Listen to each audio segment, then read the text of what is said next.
Shot a pretty nice buck, I think. I haven't been down there yet, but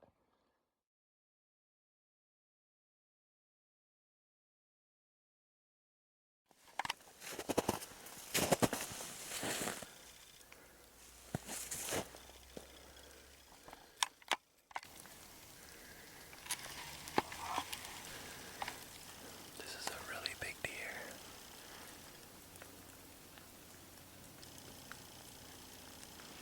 They've been it 3 or 4 times. It's hard to tell it's a barnyard in here. We've got 3 or 4 different beds of deer. They've just been running around. So I'm just trying to figure it out. But he just rubbed deer, so that's a good one. Nice and tall.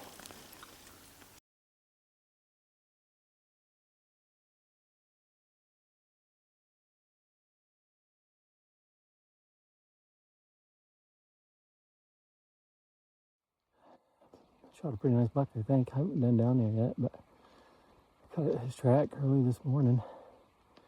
Took it, and it's been nothing but a barnyard in here. And let's see that big blowdown is that biggest one. He's just below it. I can see the tine sticking up.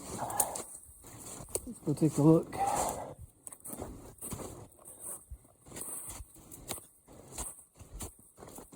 Look like a pretty good one from what you can see.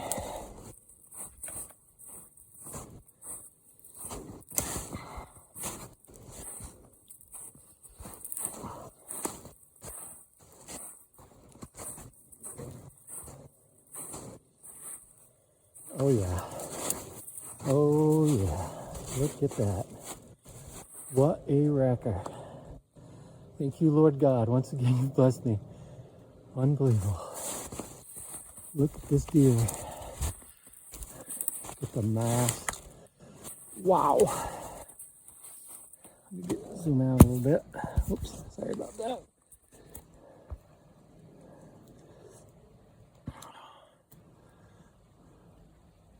It's a 6-pointer. Look at that. What a 6 though. Look at the mass on that bugger.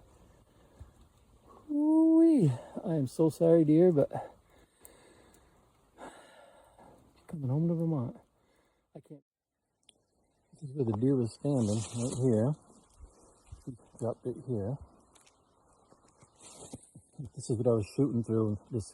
All these whips right here. I was probably 80 to 100 yards up there. Just shit luck that I could see him. I couldn't have seen him without the scope. I could see his face, and boy, I was pretty sure he had a main beam, but until he moved, I didn't know for sure. But look at that, crazy. And I'm lucky I hit him, but he was standing. He was standing right here. He was right up against it. So let's check out his track here.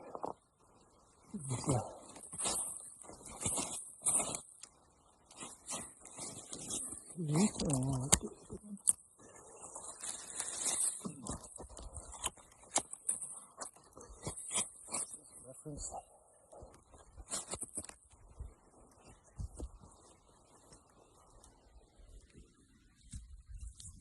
As you can see, right in my hand, it's a deer.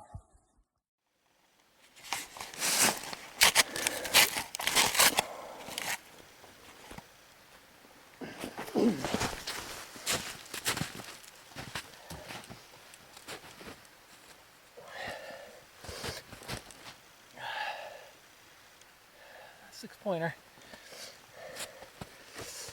So what happened was I cut his track first thing this morning, and he was with a doe, and they went on this hillside where I'm pretty sure there's another buck in there, not quite as big as him, but pretty close. He had a nice hoof, because I kept seeing so much buck sign, and they were just running around. There's 2 or 3 does in there, and I think 2 bucks, and I found a place where he rubbed his horns. I'll include that in the clip there as I'm tracking him.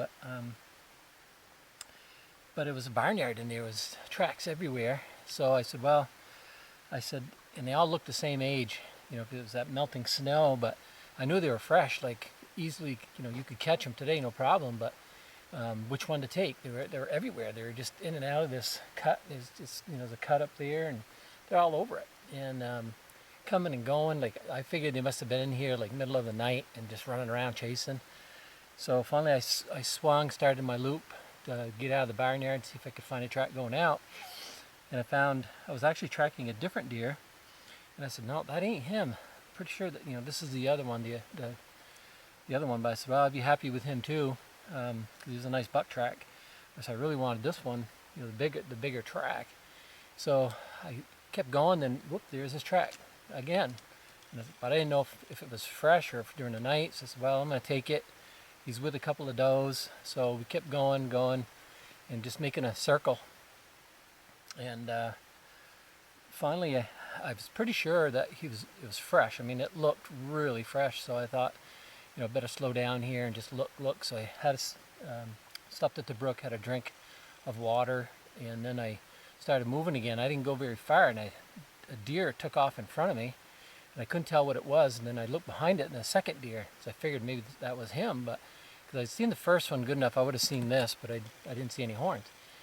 So I just stood there for a minute. Of course, as soon as I saw the deer take off, I grunted with my mouth really loud, and I just stood there. And I kept looking way down. It's probably 120, 130 yards, and I saw the legs of a deer moving.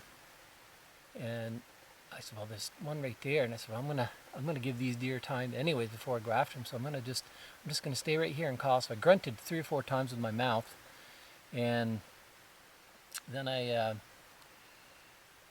looked to the right, and there's a nice shooting lane that was much cleaner, and that deer was walking like this. I said, I'll probably intersect him, but I didn't want to go too far and spook the other deer in case they were standing there. So I went about 30 yards, found a tree to lean on, and I just sat there and grunted a couple more times. And I said, he should be walking through here. If it was him, he was coming. So I got my scope out, I got my gun on him, and I'm scoping it, and I see the face of a deer. I see his big old gray face looking at me, and I'm like, man, that looks like a buck, but I couldn't be sure. Then I thought I saw the left beam like right out of his head, and I almost squeezed it, and I said, I just not sure enough, so I didn't. And then he shook his head like this, and then I saw a rack, and I said, whoa. And he was right in front of these little whips here. I'll show you what happened. But I shot, he dropped, and I reloaded another one, got on him still, and I could see him trying to get up. And so, but I couldn't get a shot because of this log laying right in front of him here. All I could see was his rack moving back and forth. So I had another good shot right there, so I'm not moving. So I just sat there for about 3 or 4 minutes, and I figured he'd die, and because I didn't want him to get too spooky and run, if had that happen before. So I just sat there, and then finally he got himself up enough that I could see his shoulder, and I was just going to touch it off, and he dropped again, and he looked at me, and all I could see was like right about here, and I hit him here somewhere. That's all I could see, and I shot right there, and then boom, done. So I just came over this knoll, down this place here, and well, it's not a knoll, but it's just this cut there, and this is where he laid. So pretty fortunate. Just want to say thanks to all to my wife, first of all, for putting up with me. She knows what I'm like when during deer season. Just got to go, but very patient woman. She is the good wife for sure. Anyways, and thank God himself for providing this great experience. It's such a neat thing to come out here and hunt these animals, and to eventually get one. And it wouldn't be the same if you went out and shot one, first day all the time, because that does happen. But the reward of hunting, the whole season. This is the last week in New Hampshire. Had seen, this is the 3rd or 4th buck. I shot an 8-pointer in Maine, smaller deer, but I was happy with him. It was a great hunt. But now I was ready for looking for something with some good horns on him and a big body. So I don't know if he'll go 200. He looks like he will to me, but we'll find out. I'm gonna go report him and hopefully have an easy drag out of here. But it does not look easy right now. Thanks for watching.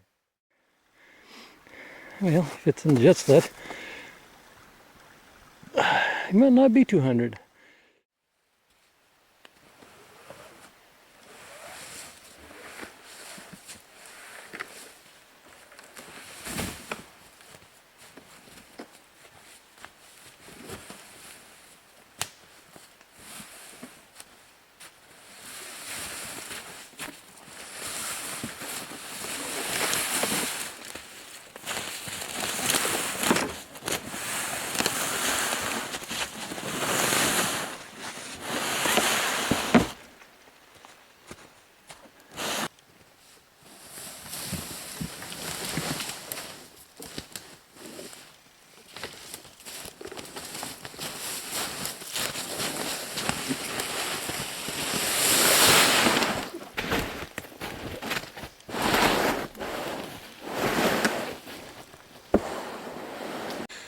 Well, I just about got out of the crappy shit. As you can see, it's all this blowdown shit.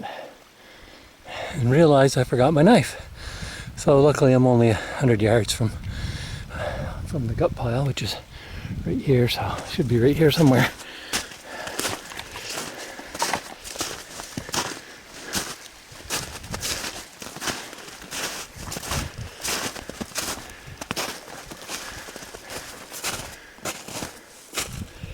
What did I do with it?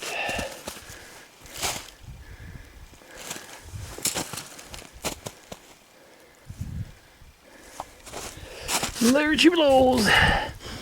The old timer my dad gave me, and many a deer got it with this thing. Means a lot to me, have this old knife.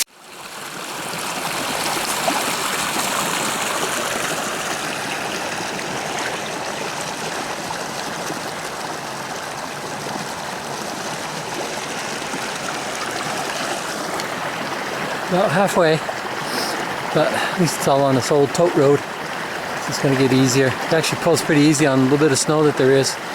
These jet sleds work awesome.